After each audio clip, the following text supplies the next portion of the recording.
गरिबी, गुलामी, लाचारीमधून मुक्त करण्यासाठी संघर्ष केला त्या सर्व महापुरुषांना विनम्र अभिवादन.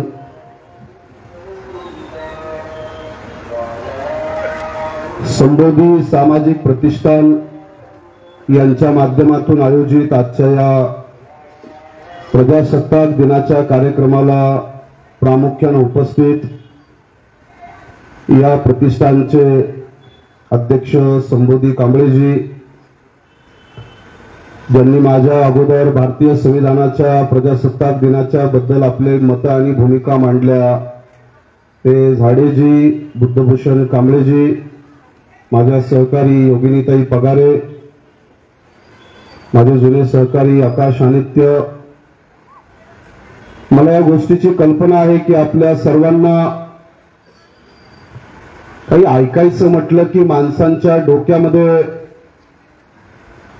मनोरंजन एवढं ठासून भरलेलं आहे की ज्ञान आणि विज्ञानाच्या जाणीव आणि नेणिवेंच्या चर्चा करत असताना बऱ्याच लोकांच्या डोक्यामध्ये या गोष्टी नीटपणे लक्षात येत नाहीत.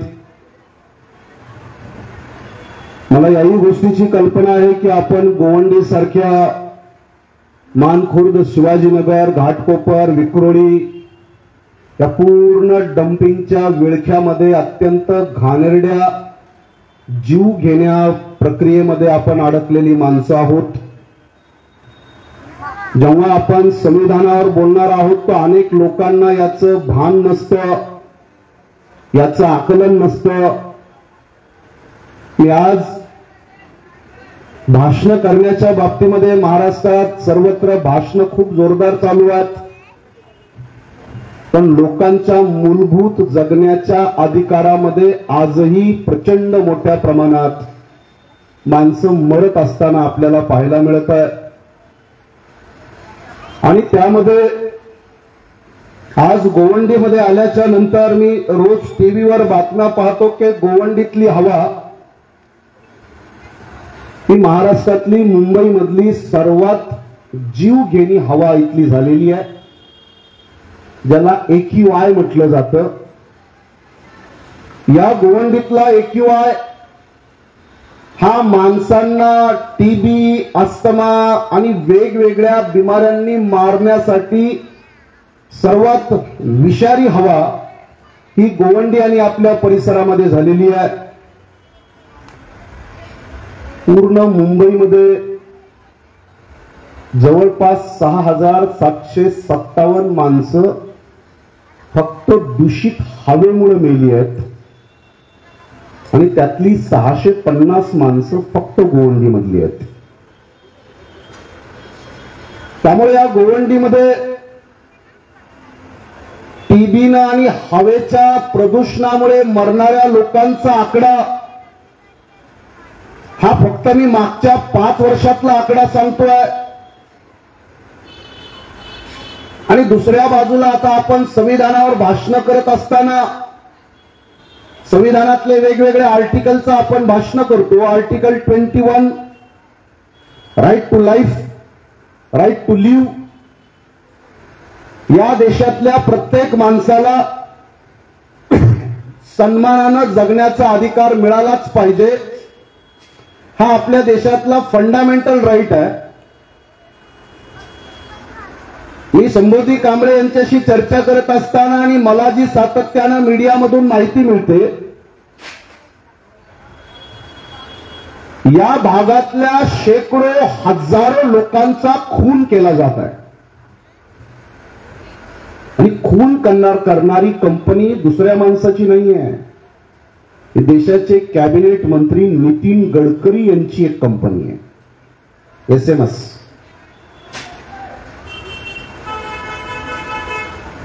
त्यामुळे आपल्या भागातल्या सगळ्या लोकांना ही समस्या माहिती आहे. भाषण काय होत राहतील, नेहमीप्रमाणे टाळ्या वाजवायच्या आणि शिव्या घालायच्या. कुछ अच्छा लगा तो तालिया बजाने की और बुरा लगा तो गालियां बकने की. याच्या पलीकडे काय आपलं सूत्र आणखी पुढे सरकलेलं नाही. मला अपेक्षा होती की हा कार्यक्रम थोडा बाहेर मैदानात असता तर मला इथल्या मुस्लिम समाजाशी संवाद साधता आला असता या गोवंडीमध्ये सगळ्यात भयानक प्रकारचे अन्याय अत्याचार चालू आहेत। पोस्को ऍक्टच्या अंतर्गत 1.5 वर्षाच्या मुलीवर बलात्कार करणारे नीच प्रवृत्तीचे लोक सुद्धा या गोवंडीमध्ये कुठून जन्माला आले आहेत। प्रचंड मोठ्या प्रमाणात आपली तरुण मुलं गांजा, चरस, अफीमच्या नादी लागली आहेत आणि पूर्ण गोवंडीतली परिस्थिती की आपल्याला कुठेतरी आपला श्वास गुदमरून मरण्यासारखी अत्यंत भयावह परिस्थिती आहे। म्हणून कार्यक्रमाच्या सुरुवातीलाच या सगळ्या समस्या आपल्या सर्वांना माहिती आहेत। अनेक लोक याच्यावर वेगवेगळे आंदोलन करतात, काही लोक कोर्टामध्ये गेले आहेत। आज प्रजासत्ताक दिनाच्या निमित्तानं हे एक आपलं महत्वाचं कारण आहे की आपण आपल्या मूलभूत समस्यांवर बोलणार आहोत का। 4-5 दिवसापूर्वी मुंबईच्या हायकोर्टने तो बदलापूर मधल्या अक्षय शिंदेचा जो एन्काउंटर झाला तो फेक एन्काउंटर होता। पोलिसांनी आपल्या मर्यादा सोडून एका मुलाचा खून केला। पोलिसांना न्याय करण्याचा अधिकार नाही आहे। पोलिसांना फक्त आरोपीला पकडून कोर्टामध्ये हजर करण्याचा अधिकार आहे। ज्या प्रकरणामध्ये परभणीतला आपला एक भीमसैनिक सोमनाथ सूर्यवंशी आपल्या डोळ्याच्या समोर मेला, पोलिसांनी पोलीस कस्टडीमध्ये मारला आणि दुर्दैवानं अजूनपर्यंत एकाही पोलिसावर 302चा खटला दाखल झालेला नाही। आता मला हे सगळं बोलण्याचं कारण असं आहे की हे सगळं संविधानामध्येच आहे। भारताच्या संविधानाचं एक आर्टिकल आहे, आर्टिकल 20 सब क्लॉज 3। भारताच्या संविधानाचं आर्टिकल, कारण आपले आर्टिकल, आपलं संविधान, या संविधानात नेमके आपल्याला काय अधिकार आहेत, कारण ही व्यवस्था जी घाबरते ती थोडीफार भीती आहे ती संविधानाची, कायद्याची आहे। म्हणून काल परवा मुंबईच्या हायकोर्टने 5 पोलिसांवर खुनाचे गुन्हे दाखल करून साल्यांना फासावर लटकवा अशा प्रकारचा अध्यादेश काढून इथल्या पोलिसांना सुद्धा आदेश दिलेला आहे की तुमच्या बापाचं राज्य चालणार नाही। आता पोलीस बघितला की माणसं लपून बसतात ढुंगात शेपूट घालून, खरं आहे की खोटं आहे? सगळे माहिती आहे आम्हाला। पैलवान पोलीस आला की सगळ्यांची पैलवानगिरी कुठे जाते ती आम्हाला माहिती आहे। त्यामुळे इथल्या पोलिसांना सुद्धा इथं पोलीसगिरीचं राज्य चालणार नाही। इथं कुठल्या गृहमंत्र्याच्या, मंत्र्याच्या आणि आमदार खासदारांच्या इशाऱ्यावर जर इथला पोलीस नाचत असेल, कुणाला गोळ्या घालत असेल, जेलमध्ये डांबत असेल आणि पोलिसांच्या डिस्क्रिशनरी पॉवरचा दुरुपयोग करत असेल तर त्या पोलिसांची मस्ती उतरवण्याची ताकद सुद्धा भारताच्या संविधानामध्ये आहे। टाळ्या वाजवा, कोणी अटक करणार नाही, मी वकील आहे। एवढे घाबरतं पोलिसांना सगळे रथी महारथी सामाजिक राजकीय कार्यकर्ते, त्यांची उडी कुठपर्यंत असते ते आम्हाला माहिती आहे।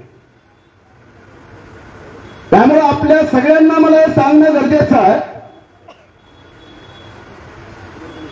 भारतीय संविधानामध्ये एक आर्टिकल आहे, आर्टिकल 20, त्याचा सब क्लॉज 3, त्याला म्हणतात प्रोटेक्शन अगेन्स्ट सेल्फ डिस्क्रिमिनेशन।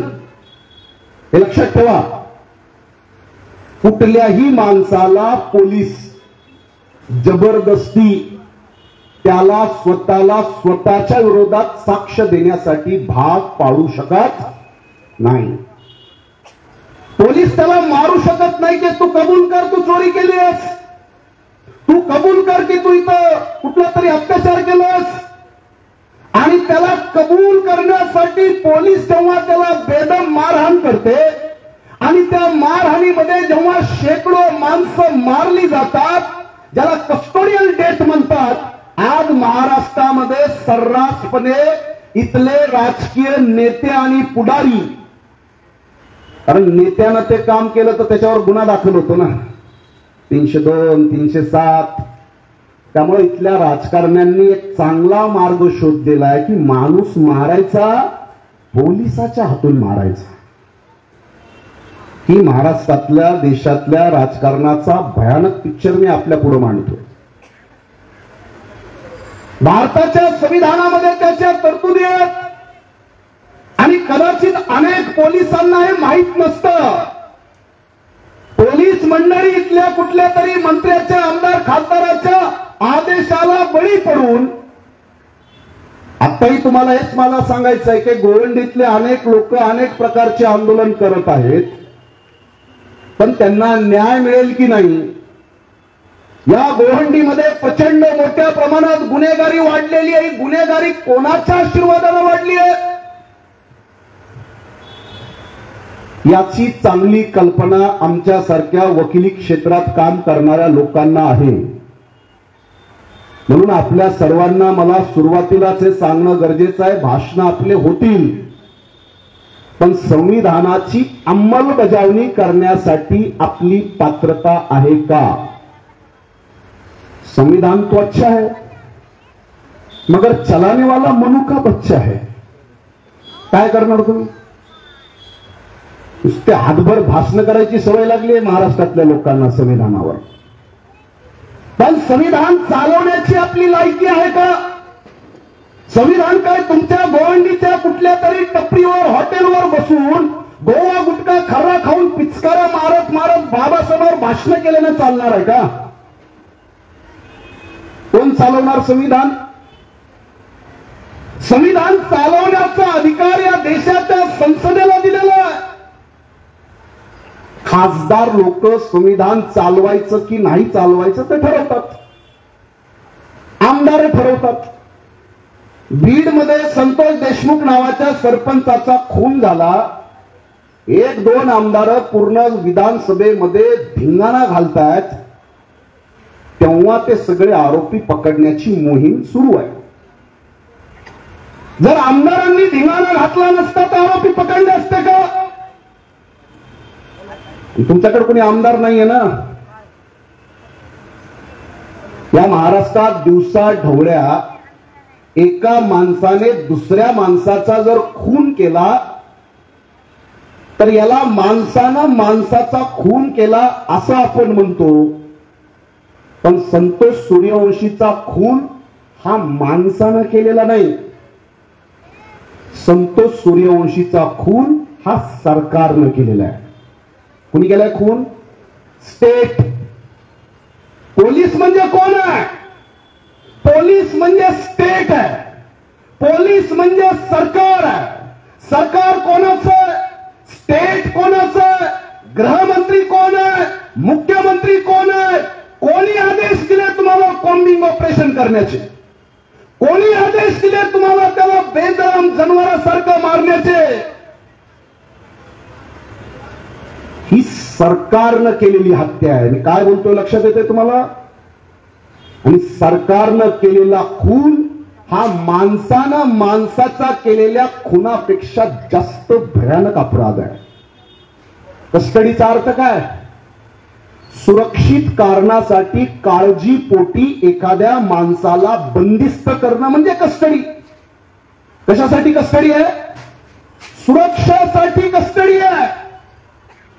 आणि त्या कस्टडीमध्ये महाराष्ट्रामध्ये दर वर्षाला कमीत कमी 200 लोकांचे मुर्दे पाडले जातात.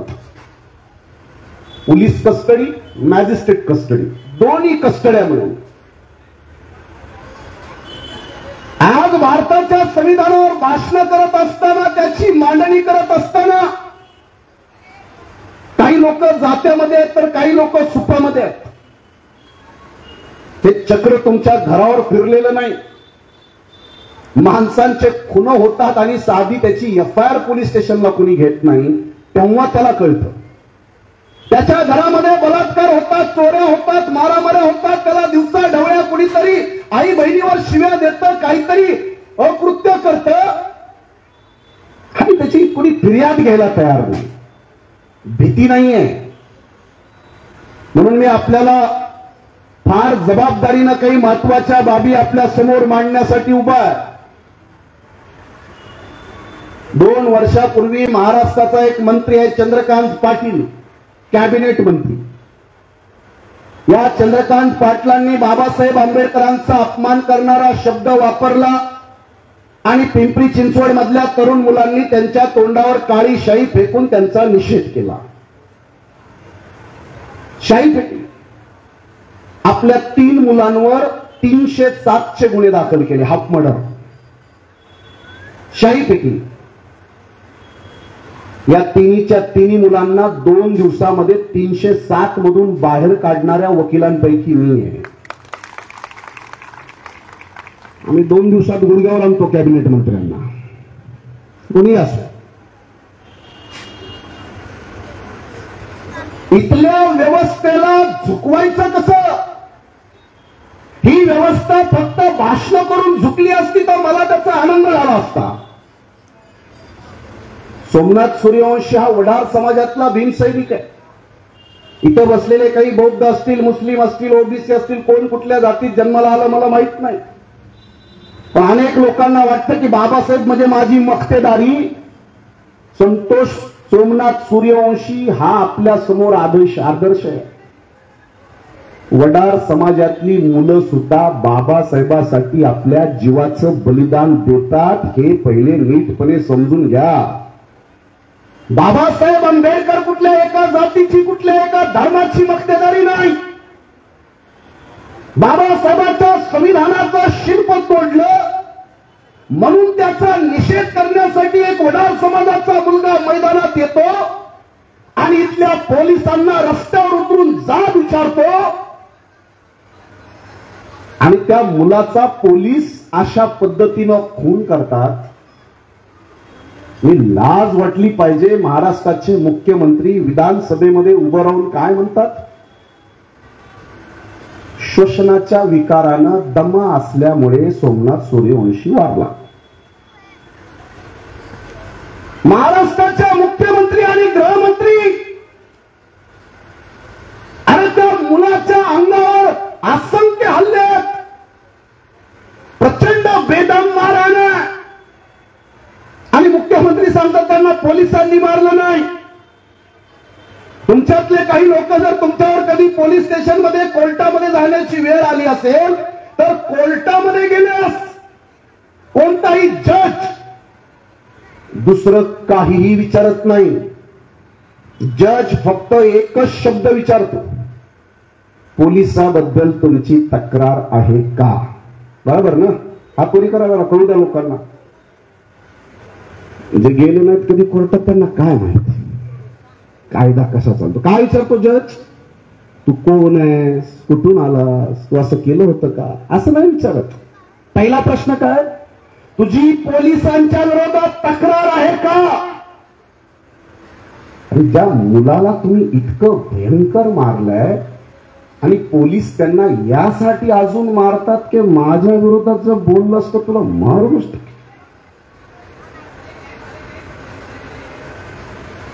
का भयानक प्रकार चालू आहे.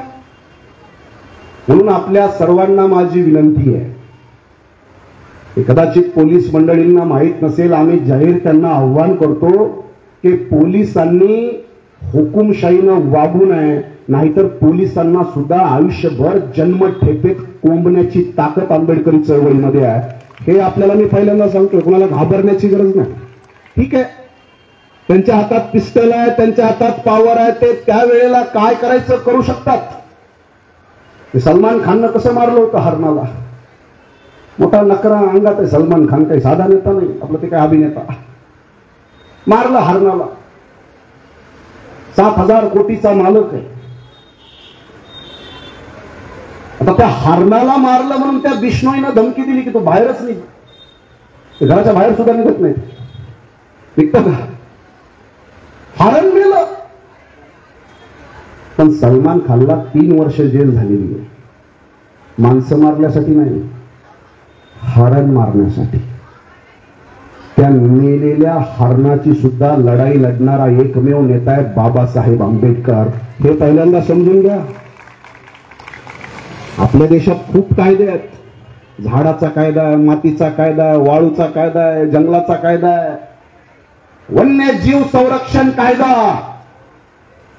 अरे ज्या देशामध्ये जनावरांच्या सुद्धा सुरक्षेचे कायदे आहेत. प्रश्न आहे कायद्याची अंमलबजावणी करणार कोण? आणि कायद्याची अंमलबजावणी करण्याचे ज्यांना अधिकार आहेत ते आमदार आहेत, खासदार आहेत. आणि जेव्हा तुमच्या कायद्याची अंमलबजावणी करण्यासाठी आमदार खासदार तयार नसतात तेव्हा जनतेला रस्त्यावर उतरावं लागतं. जनता जेव्हा रस्त्यावर येते मोठ्यात मोठ्या मंत्र्याला सुद्धा गुडघ्यावर आणण्याची ताकद ही पब्लिक मध्ये असते. तर पब्लिक असते घाबरलेली. पब्लिक भाषणाच्या बऱ्याच लोकांना कदाचित माहित नसेल की जेवढं सोमनाथ सूर्यवंशीला मारलं तेवढंच अजून 8 लोकांना मारलेलं आहे. पण सुदैवानं ते मेले नाहीत, ते जिवंत आहेत. वत्सलाताई मानवते नावाच्या महिलेला 15 पोलिसांच्या कोम्बिंग ऑपरेशनच्या माध्यमातून आपल्याला मला हे सांगायचं आहे की आपल्या देशामध्ये जे संविधान आहे, कायदे आहेत, पण त्या कायद्याचा प्रचंड दुरुपयोग करणाऱ्या काही बदमाश लोकांच्या टोळ्या तयार झालेल्या आहेत. आणि या टोळ्यांना लगाम लावायचा असेल तर आजच्या कार्यक्रमाच्या माध्यमातून तुम्हाला मला एवढंच सांगायचं. भाषण खूप होती. एक कब तक मांगोगे यार, देने वाले दायक तो बनो. इस देश का संविधान तो लिखा है तुम्हारे बाप ने, मगर तुम संविधान चलाने के लायक तो बनो. आमच्या बाबासाहेबांनी संविधान लिहिलं, आमच्या बापांनी संविधान लिहिलं. चलो ते आज आपल्या सगळ्यांना कदाचित आश्चर्य वाटेल की बाबासाहेब आंबेडकरांनी स्वतः राज्यसभेमध्ये बाबासाहेब आंबेडकरांनी भाषण केलं. कदाचित आपल्या समाजातल्या अनेक लोकांना माहीत नसतं. एक के.एन. काटजू नावाचे त्या काळातले बाबासाहेबांचे संविधान समितीतले राज्यसभेतले एक सहकारी होते, के.एन. काटजू. त्या के.एन. काटजूनं संविधानावर भाषण केलं तर बाबासाहेब आंबेडकर त्या के.एन. काटजूला उत्तर देताना म्हणले की जर भारताचं संविधान या देशातली गरिबी आणि इथली सामाजिक विषमता जर संपू शकलं नाही तर या संविधानाला जाळणारा पहिला माणूस मी स्वतः असेल.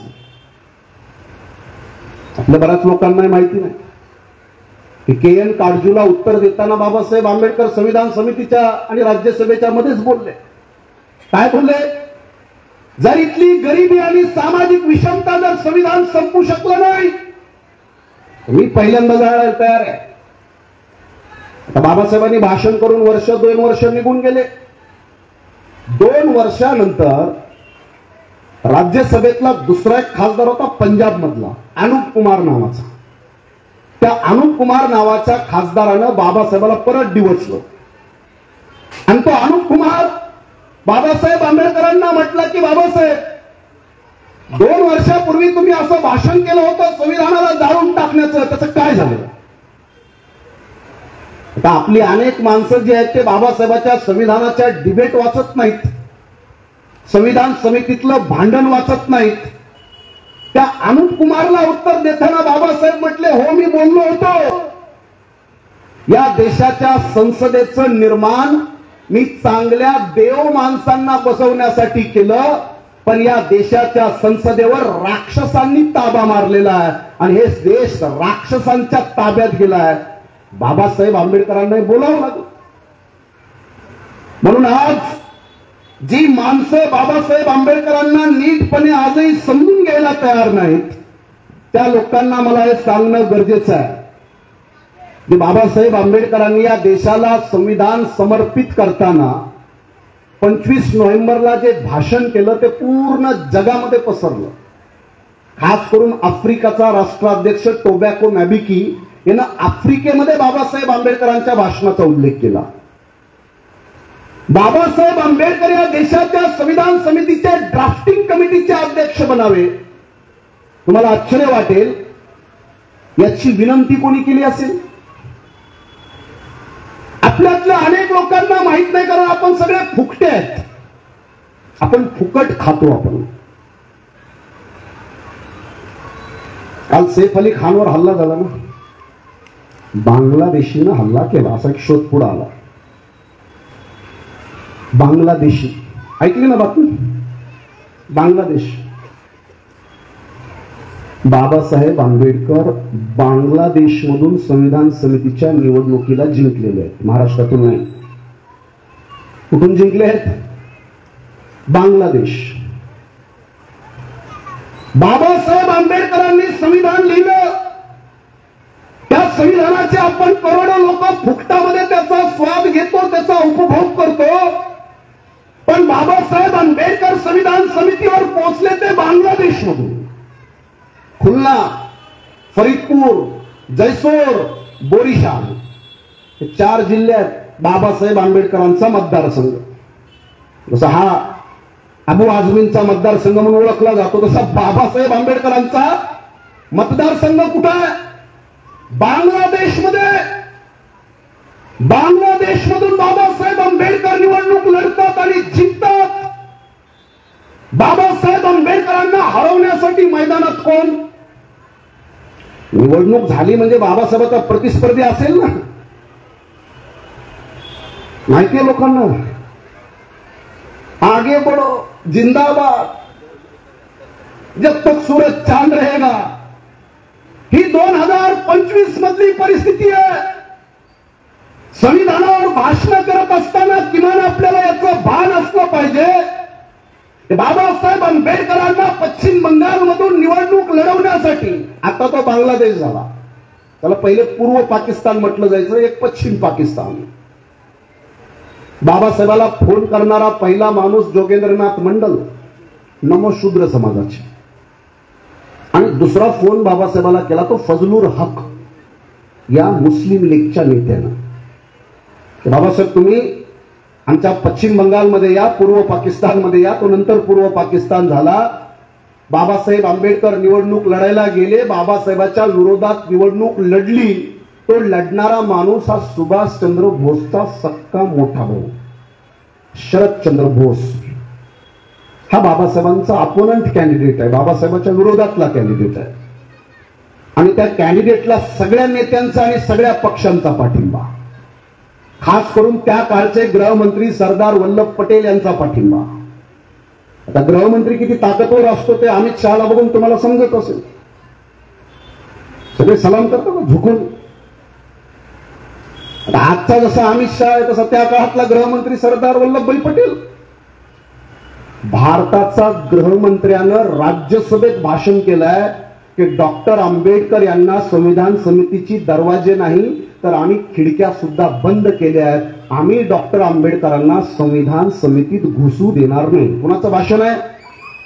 सामान्य माणसाचं भाषण आहे का? आपल्या अनेक लोकांना या गोष्टी माहीत नसतात. आपल्या लोकांना एवढंच माहिती आहे, महाडमध्ये हे झालं आणि येवल्यामध्ये धर्मांतराची घोषणा झाली, संविधान आलं. या बापानच लिहिलाय कायदा घेणा लेखा फुकटचा फायदा. या 2025 मधली परिस्थिती आहे. बाबासाहेब आंबेडकरांना संविधान समितीत निवडून जाण्यासाठी 5 आमदार पाहिजे होते. सामान्य लोकांचं मतदान नव्हतं. सामान्य मतदान असतं तर कदाचित बाबासाहेब जिंकलेही असते. 5 आमदार. बाबासाहेबाकडे फक्त 1 आमदार होता. सूचक होता, अनुमोदक नव्हता. आमदार किती पाहिजे? 5 आमदार. आपल्या सगळ्यांना हे सांगणं गरजेचं आहे की बाबासाहेब आंबेडकर निवडणूक लढले. बाबासाहेब आंबेडकरांना 5 आमदारांची गरज होती. बाबासाहेब आंबेडकरांना मतदान भेटलं 7. किती भेटलं? आणि या सगळ्यांच्या नाकावर टिचून भारताच्या संविधान समितीत निवडून गेलेला नेता आहे बाबासाहेब आंबेडकर. त्याचा एक मोठा इतिहास आहे. फुकट नाही भेटलं हे. बरं, जिथून बाबासाहेब जिंकले ते जिल्हे दिले पाकिस्तानला, झालं भारत पाकिस्तानची फाळणी. आपण फक्त पेपरमध्ये वाचतो भारत पाकिस्तानची फाळणी झाली.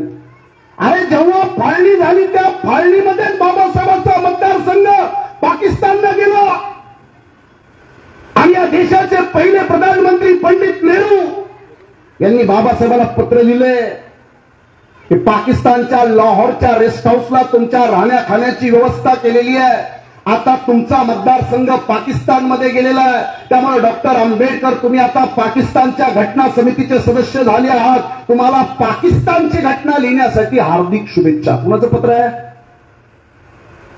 आता काय लोकांच्या तोंडावर आणून फेकू आम्ही पत्र?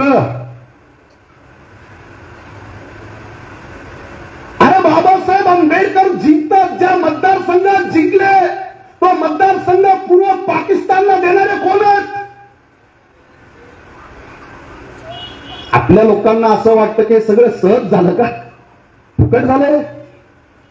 आज प्रजासत्ताक दिनाच्या निमित्तानं कमीत कमी एवढं लक्षात ठेवा, बाबासाहेब आंबेडकर भारताच्या ड्राफ्टिंग कमिटीचे अध्यक्ष असले पाहिजे याचा रिकमेंडेशन, याचा आग्रह कुठल्या माणसानं केला माहिती आहे? त्या माणसाचं नाव आहे एमेंदे वेलेरा. कदाचित महाराष्ट्रात देशामध्ये एमेंदे वेलेराचं नाव फार कमी लोकांना माहिती आहे. आयर्लंड या देशाची घटना लिहिण्याचा जो प्रमुख माणसांपैकी एक एमेंदे वेलेरा. एमेंदे वेलेरानं रेकमेंड केलंय की बाबासाहेब आंबेडकर तुमच्या देशाच्या ड्राफ्टिंग कमिटीचे अध्यक्ष असले पाहिजे. आयर्लंडची घटना ज्यांनी लिहिली, अमेरिकेची घटना जशी थॉमस मेडिसननं लिहिली, या तुमच्या स्वित्झर्लंड, मलेशिया, नेपाळ याची घटना लिहिणारा आयवर जिनिंग जगभरामध्ये जे तत्वज्ञ आहेत, मी आपल्याला याच्यासाठी सांगतोय बांधवांनो की याच्या पाठीमागं खूप मोठा इतिहास दडलेला आहे. आज बाबासाहेबांनी घटना लिहिली एवढं एक वाक्य बोलून अनेक माणसं मोकळं होतात. अरे पण त्याच्या पाठीमागं बाबासाहेबांचे कष्ट, त्याच्या पाठीमागचा त्रास. अरे या गोवंडीत राहणारा माणूस जर मानखुर्द मध्ये गेला तर आपल्याला कोणी सलाम नमस्कार जय भीम करायला चार माणसं भेटतात का? या गल्लीतला माणूस त्या गल्लीमध्ये जाऊन राज्य करू शकतो का? आपल्याला कोडं पडतं की माझी गल्ली ही, माझी वस्ती ही. अरे तुम्हाला आश्चर्य वाटलं पाहिजे, महाराष्ट्रात मध्ये काम करणारे बाबासाहेब आंबेडकर खुलना, जैसोर, फरीदपूर, बोरीशाल मध्ये जिंकतात आणि नुसते जिंकत नाहीत, या सगळ्या व्यवस्थेला हरून बाबासाहेब आंबेडकर इंग्लंडला जातात आणि इंग्लंडचा विरोधी पक्षनेता विन्स्टन चर्चिलला भेटतात. विन्स्टन चर्चिलला बाबासाहेब सांगतात की मी जिथून निवडून आलो तो मतदारसंघ आता पाकिस्तानला दिला, मी भारतातल्या लोकांसाठी आता काम करू शकणार नाही. बांधवांनो, मला फार जास्त खोलाच्या इतिहासात जायचं नाहीये, पण या 26 जानेवारीच्या निमित्तानं आपल्याला याचं भान असलं पाहिजे की हे जे काही आपल्याला वैभव मिळालं आहे, सुरक्षा मिळाली आहे, ही व्यवस्था तुम्हाला घाबरत नाही, ही व्यवस्था कायद्याला घाबरते. आता कोणी कोणाला मारत सुटलं असताना भीती कशाची आहे? कायद्याची आहे.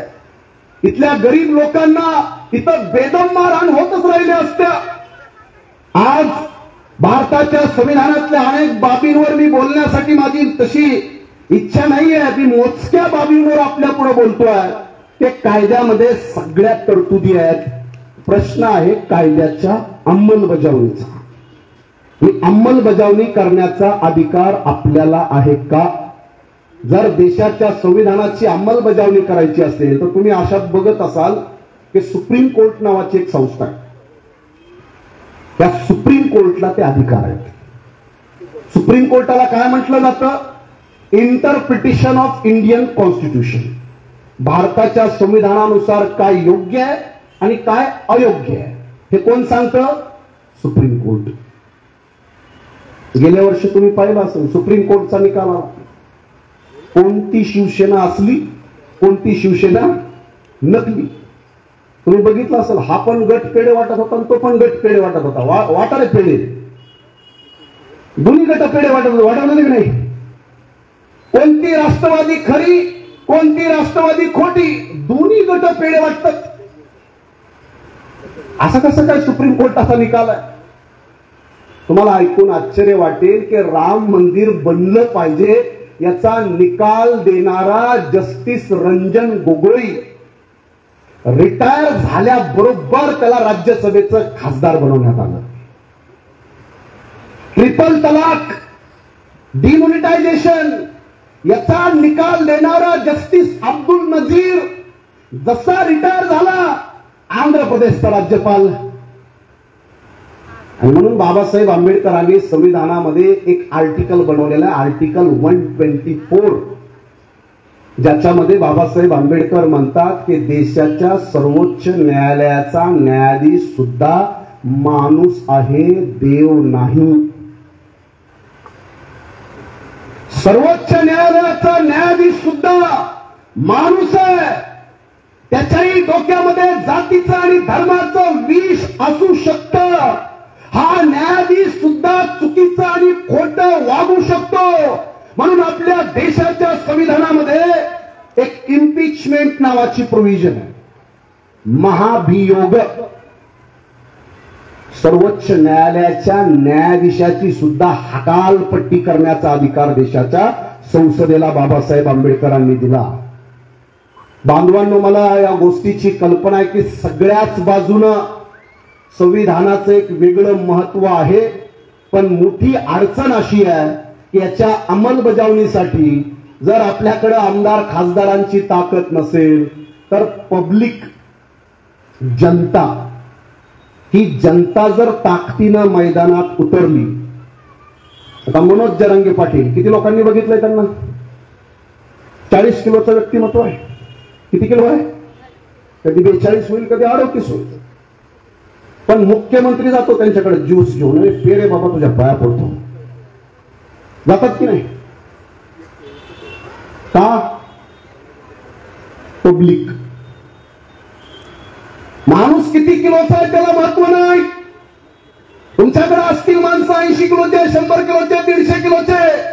हा प्रश्न माणसाच्या लांबी, रुंदी आणि वजनाचा नाहीये. जर त्या माणसाच्या पाठीमागे लाखो लोक उभे असतील तर इथल्या मुख्यमंत्र्याला सुद्धा गुडघ्यावर आणण्याची ताकद ही पब्लिक मध्ये आहे, हे पहिल्यांदा समजून घ्या.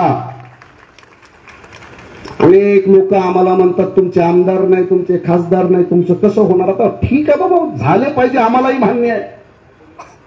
पण बाबासाहेब आंबेडकर 2 लोकसभा हरलेला नेता आहे. जिंकलेत का बाबासाहेब? हरलेत ना.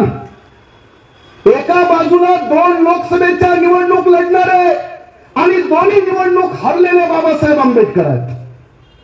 आज मुंबईमध्ये ज्या मतदारसंघातून वर्षाताई गायकवाड खासदार झालेत ना, त्याच मतदारसंघात एकेकाळी बाबासाहेब आंबेडकर खासदारकीच्या निवडणुकीला उभे होते.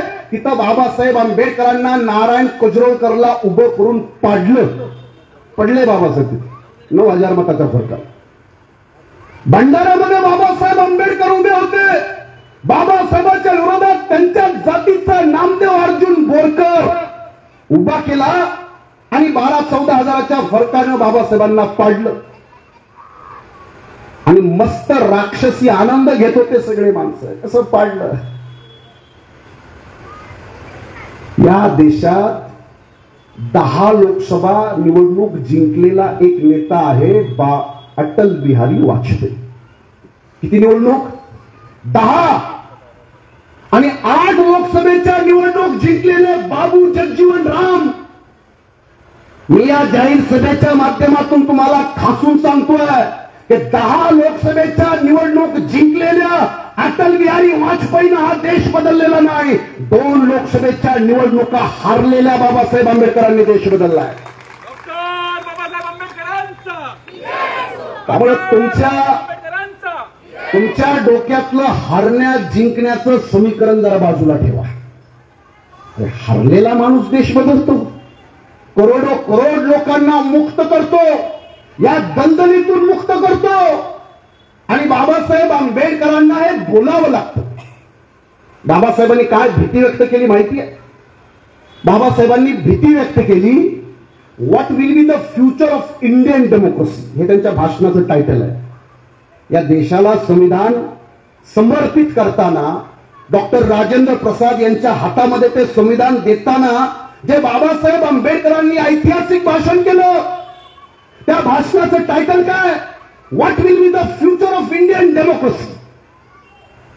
भारताच्या लोकशाहीचं भविष्य काय?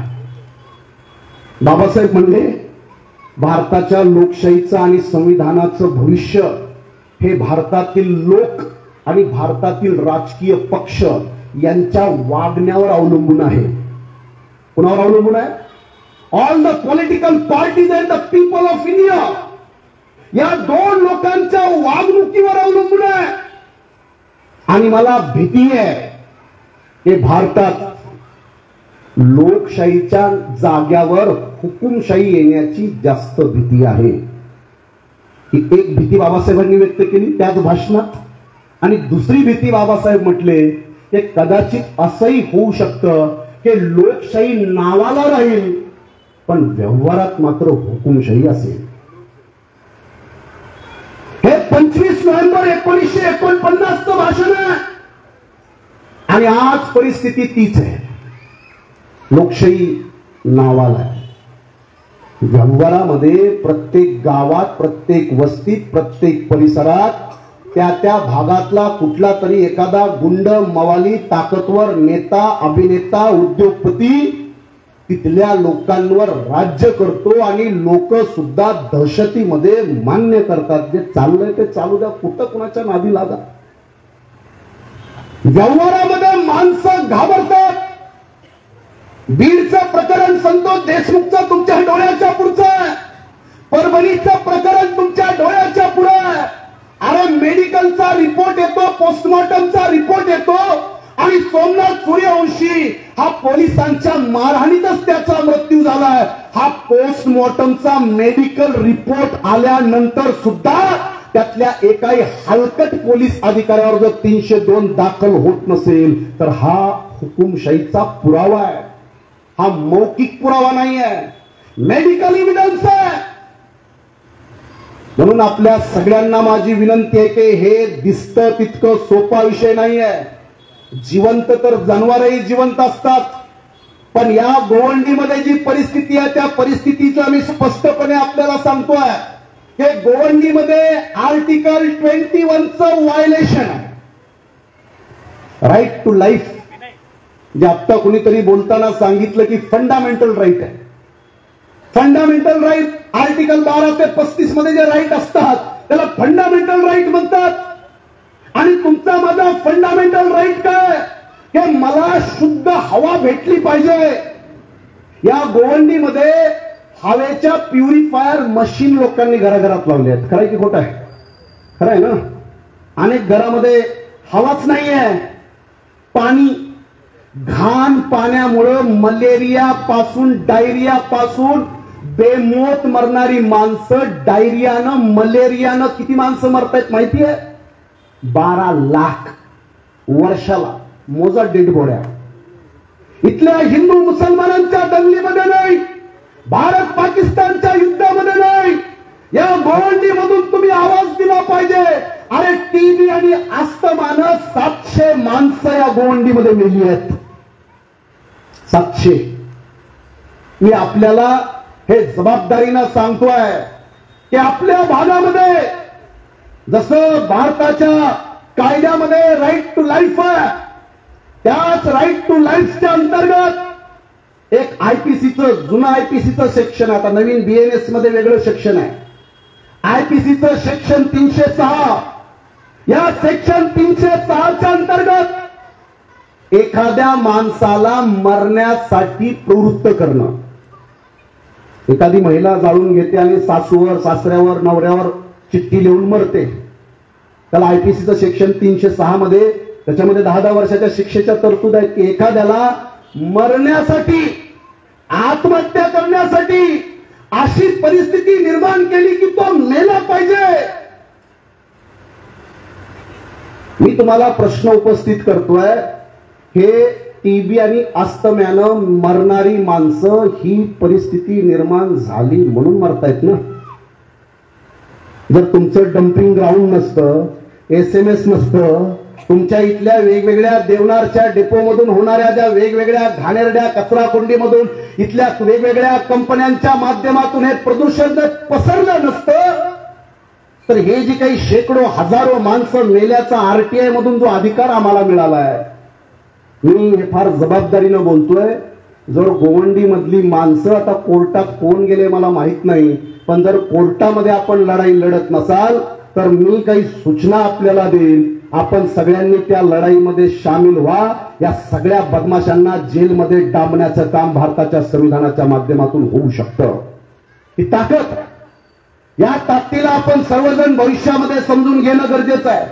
संविधानावर भाषणं होती, पण संविधानाच्या अंमलबजावणीसाठी ज्या ताकदीची आणि ज्या लोकांची गरज आहे, त्या सगळ्या लोकांनी फक्त बाबासाहेब आंबेडकरांचं नाव घेऊन चालणार नाही, तर संविधानाच्या अंमलबजावणीवर सुद्धा आपल्या सगळ्यांना ताकदीनं पुढे यावं लागेल. मी आपल्या सर्वांना एवढंच सांगतोय, एक शायर म्हणतो की जुर्म के भेड़िए मख्तल नहीं छोड़ा करते. मख्तल, जहां पर लोगों का कत्ल किया जाता है उस जगह को कहा जाता है मख्तल.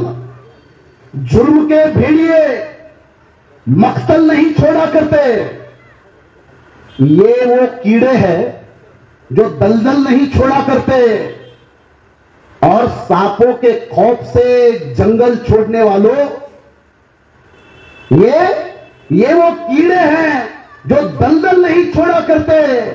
आपल्या सगळ्यांना मला एवढंच सांगायचं आहे की येणाऱ्या काळामध्ये आपण कुठल्याही प्रकारची तमा न बाळगता या गोवंडीमधलं आरोग्य, या गोवंडीमधले माणसं जिवंत ठेवण्यासाठी आपल्या सर्वांना एकजुटीनं संविधानिक पद्धतीनं लढाई लढावी लागणार आहे. आणि ही लढाई लढण्यासाठी मी आपल्या सोबत ठामपणे उभा आहे.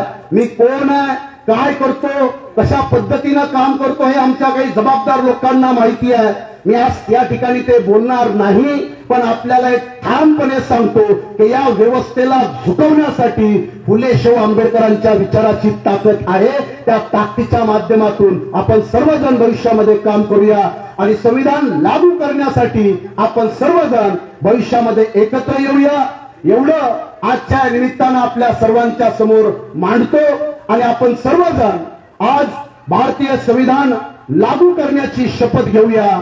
मी आपल्या सगळ्यांना बोलतोय, माझ्या पुढे हात वरी करून सांगा. या ठिकाणी आपले अधिकारी साहेब आले, त्यांचंही जोरदार टाळ्या वाजवून आपण अभिनंदन करूया.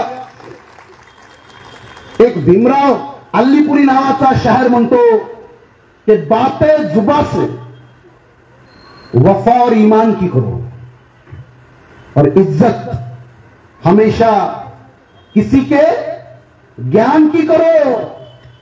जीने का हक अधिकार मिला है संविधान से, किसी और से नहीं. करनी है तुमको पूजा तो संविधान की करो, करनी है तुमको पूजा तो संविधान की करो. या ठिकाणी आपल्या एका बंधूंना आपल्या परभणीतून निघलेल्या एका आपल्या लॉंग मार्चचा पण उल्लेख करायला सांगितलेला आहे. परभणीमधून मुंबईपर्यंत एक मार्च आपल्या समाज बांधवांनी सोमनाथ सूर्यवंशी यांच्या हत्येमध्ये जे आरोपी आहेत त्या आरोपींना अटक करून त्यांच्यावर खटले दाखल करण्याच्या संदर्भातली भूमिका. 30 तारखेला मी स्वतः परभणीमधल्या एका मोर्चामध्ये आहे आणि आपल्यातल्या अनेक लोकांना कदाचित माहित नसेल की मी वकील जरी असलो तरी आदरणीय बाळासाहेब आंबेडकरांच्या नेतृत्वात मी महाराष्ट्रभर काम करतो. आणि हे काम करत असताना जिथं जिथं अशा इल्लीगल शासन आणि प्रशासनाच्या माध्यमातून जिथं जिथं अशा असंविधानिक घटना घडतात तिथं आमच्यासारखे वकील त्या सगळ्या लोकांना न्याय देण्यासाठी आम्ही मैदानात असतो. मी आपल्या सर्वांना एवढंच सांगेन की या लढाईमध्ये आपण सर्वजण, संविधानावर भाषणं खूप आहेत, पण त्या भाषणासोबत अंमलबजावणीसाठी आम्हाला जनतेच्या ताकदीची गरज आहे. जनता जर मैदानात आली तर आपण संविधानाला चांगल्या पद्धतीनं लागू करण्याचा लढा उभा करू शकतो. आमदार खासदार आलेच पाहिजे आणि नाही आले तर आमचं काय होणार, या धास्तीमधून आपण सगळेजण बाहेर पडा आणि जनतेच्या ताकदीवर या देशामध्ये संविधान लागू करण्याची एक मोहीम आपण महाराष्ट्रामध्ये ताकदीनं उभी करूया. एवढंच या ठिकाणी बोलतो. जय भीम, जय संविधान.